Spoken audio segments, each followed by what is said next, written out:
I'm sure many of you have heard of Houdini. He was one of the greatest illusionists the world has ever seen. He became famous when there was no television and no internet to promote him. Radio was just in its birth pangs.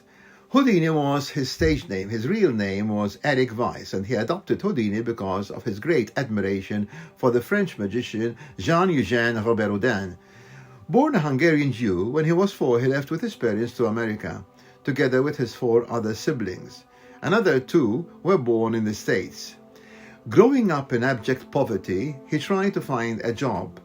He worked in circuses and became fascinated by magic, and afterwards started to experiment with escapes. He tried practically everything at the circus. In magic, he claimed he performed the smallest trick, swallowing needles and regurgitating them threaded, and the biggest one, making an elephant disappear. However, his greatest claim to fame lay in his daredevil escapes. He eluded all kinds of restraints: handcuffs, ropes, chains, sacks, crates, and even a straitjacket meant for the criminally insane, from prison cells, hanging in the air, and underwater. On the other side of the Atlantic, there was the well-known author and surgeon Sir Arthur Conan Doyle, whom we have already mentioned in the 10th vlog about photos of fairies. He was the one who created the character of Sherlock Holmes. At the height of his fame, he had become obsessed with spirit communication. When he heard of Houdini, he was fascinated. He was convinced that Houdini had some supernormal powers. Conan Doyle's second wife, Jean, became a spiritualist medium, communicating with the dead mostly through automatic writing. They took photos with the spirit of their dead son and believed that another spirit lived with them in the house. This spirit's wishes, very conveniently, seemed to coincide with the wishes of Mrs. Conan Doyle. On the other hand, Houdini married his assistant Bess, but they had no children. He had a strong bond with his mother, whom he loved immensely. His father could not treat her very well because of their financial troubles. When she died in 1913, Houdini felt at a loss. Many a time he went to spiritualist mediums to try to procure some message from her. He always ended up disappointed. Although Conan Doyle was in Britain and Houdini was in the States, the two of them communicated regularly. When Houdini, now famous and wealthy, was touring Europe, they met in England and consolidated their friendship. Still, they did not agree on their outlook on spirits. Conan Doyle was convinced and was an active member of the Ghost Club and of the Society for Psychic Research. He spent thousands trying to prove that ghosts exist. Houdini was disillusioned, and the more time passed, the more skeptical he became.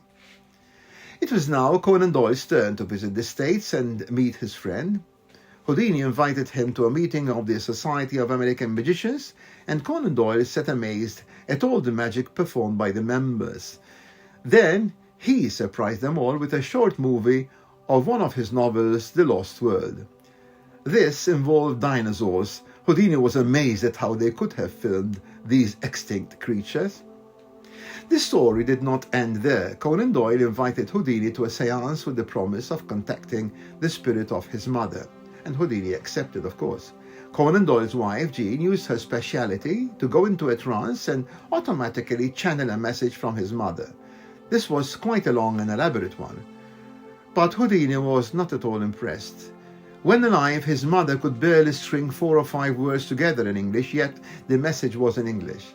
She ended with a cross when she was not a Christian, but of the Jewish faith.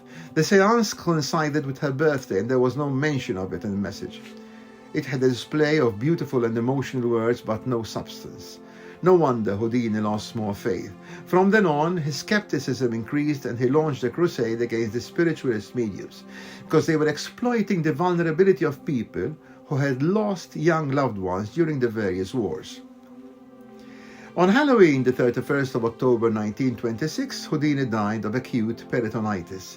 He had made an agreement with his wife that after his eventual demise, if it were possible as a spirit to communicate with her, he would use a secret code that only the two of them knew. For 10 years, every Halloween, she engaged the best psychic mediums, and none of them could pass on a message from Houdini that included the secret code. In 1936, she gave up. Houdini had not spoken to her from beyond. I hope you found that story fascinating and makes you think more skeptically, more critically perhaps, about spirits, about paranormal phenomena.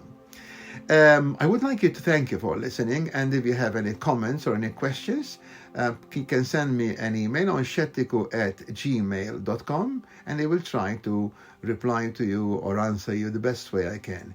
In the meantime, please follow and like, and till I see you again, goodbye.